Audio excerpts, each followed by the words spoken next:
like to talk about today, but this is one of those homilies we could go for ages with, because there's numerous stories of humility and pride in the lives of the saints and the scriptures and the writings of the fathers. A couple of things came to my mind as I was standing there, as they often do. One of them was Archbishop Alexander said he was sitting in a monastic conference they were having one time at Simonopetra, and Elder Emilianos of thrice blessed memory asked the brothers, "Why did you become monastics?" And he said, "If there's only one reason that's right," he says, "that's to see God. You came here to see God." That's pretty profound. It should be why we came here today, is because we want to see God. But the only way to see God is through humility. Pride has no place in the kingdom of heaven. Pride is cast out. Pride is abased, while humility is exalted, as we hear often in the scriptures. The Lord repeats this himself. I was also thinking of a great blessing that I had. Some of you who were here Thursday know how ecstatic I was after the liturgy when I discovered that Metropolitan Porphyry of Zagreb had been elected Patriarch of Serbia. Of all the bishops on the planet, I would have wanted to be elected Patriarch. That was him. Taylor knows him. I had the distinct blessing to sit with him for well over an hour at his monastery in Kovilj, Serbia, that he had reestablished from ruins. And it was the first monastery we visited. And the chant there is incomparable. They've actually performed in the United States at big halls for people before. They have common to what Deceni has and Hilandar, the Byzantine Serbian chant, which is nothing like it. Greek doesn't sound like that in Byzantine chant. And it's phenomenal. Of course, we had a meal with them right afterwards. This is really early in the morning, me sitting right by Bishop Porphyry. And later, he sent us down, of course, to a guest room down there, which I later saw in a video Anya had sent me with Elder Thaddeus with him in it. If you look in the booklet about Elder Thaddeus, Patriarch Porphyry is in there sitting with him at one point as a young bishop. Of course, when you had 6 o'clock in the morning, whatever it was, maybe it might have been pushing 8 by then. When Shliva Vitsa is your first meal, that's kind of shocking. To them, that's the middle of the day.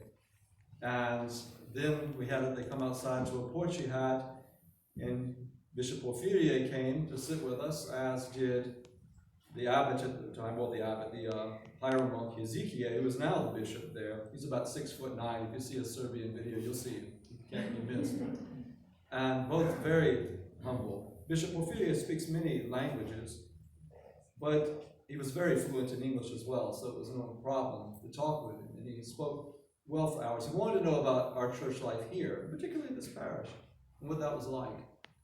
He wanted to know about church life in the United States. He saw me wearing a cassock with a beard and some hair, and he said, "You do that everywhere?" I said, "Yes." He says, "Good. Our priests should do that too, everywhere." But the one thing he kept going back to and focusing on was, accept Christ as the center. He kept saying that over and over. Christ is the center of everything, of your suffering, of your prayer, of the bad things that happen, of the good, of all the trials and tribulations. Christ is the center. Accept him as the center. And if you had the opportunity to read any of his homily this week or anything that he said when he was enthroned, he constantly talked about his unworthiness to hold that lot, and that the only way we'd be saved was with the Serbian people together. And having met him, he meant it. He was a real monastic. He was under the guidance of people like Elder Thaddeus. So glory be to God for that. But the one thing that stood out was his humility. And as a series of weeks we have now, the Triodian has begun officially now. The preparation weeks heading toward Great Lent and Holy Pascha have come upon us. And the major lesson this week, last week was the desire to see God. The lesson this week is humility, to lower ourselves, to abase ourselves. What does that mean? Several of the Optina elders, in particular Elder Ambrose, when asked what prayer rule he had kept during his life, said, "I kept the rule of the publican." That's what he said.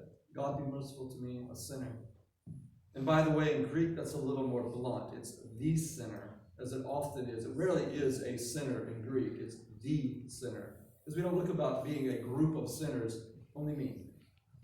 Only me. And that's how we are to look at our spiritual life. And that's how the Optina elders did.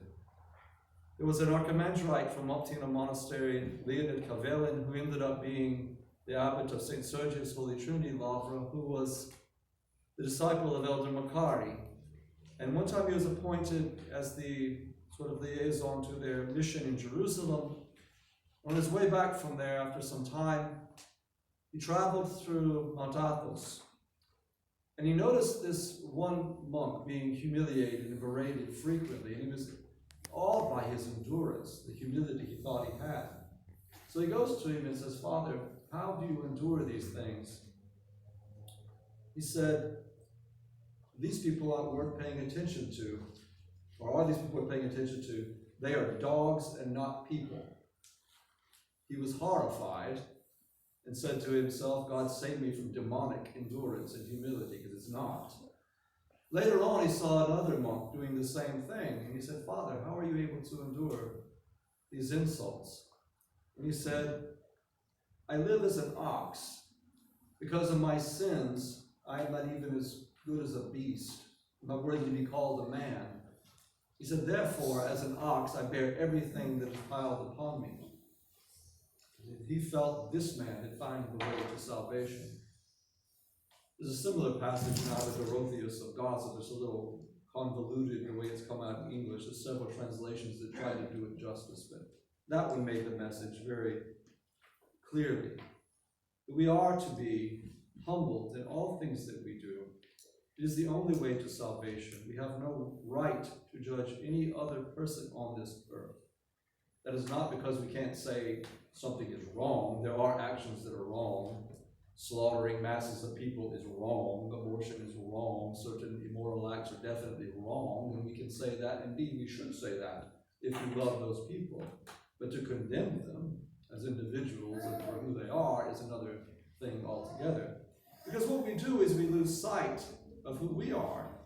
Our eyes go out to look at other people's gardens, as I've said before, and then weeds grow up in our own, and so we're unable to control what goes on in our own hearts. As St. Theophan says, when there's a dead man lying in your house, you don't worry about the funeral next door.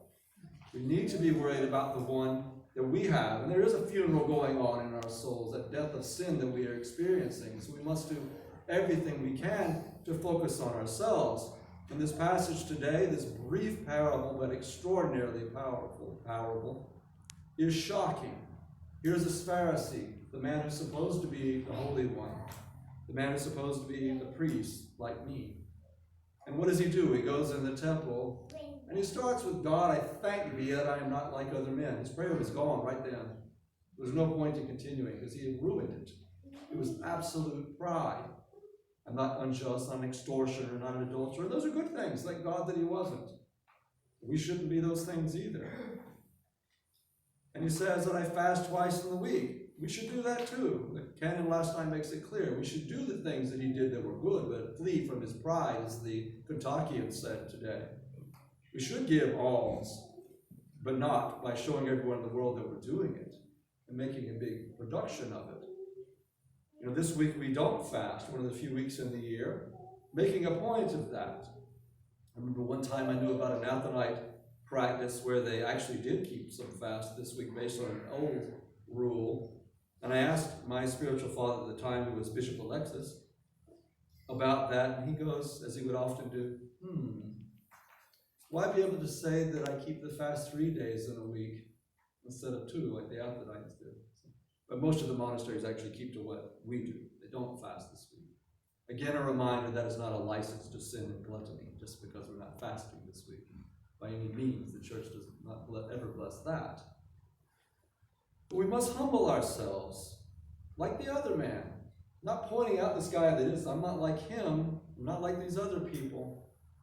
And perhaps there are people that are sinning worse than we are, but does that do us any good? We aren't judged for their sins. We're judged for our own sins. So it doesn't matter what everyone else is doing. What matters is what is going on in my heart, if I'm going to be saved. But the other man doesn't even look up. He keeps his eyes down. As often you will see many holy fathers did. And he beats his breast, acts of penitence, and says, God, be merciful to me,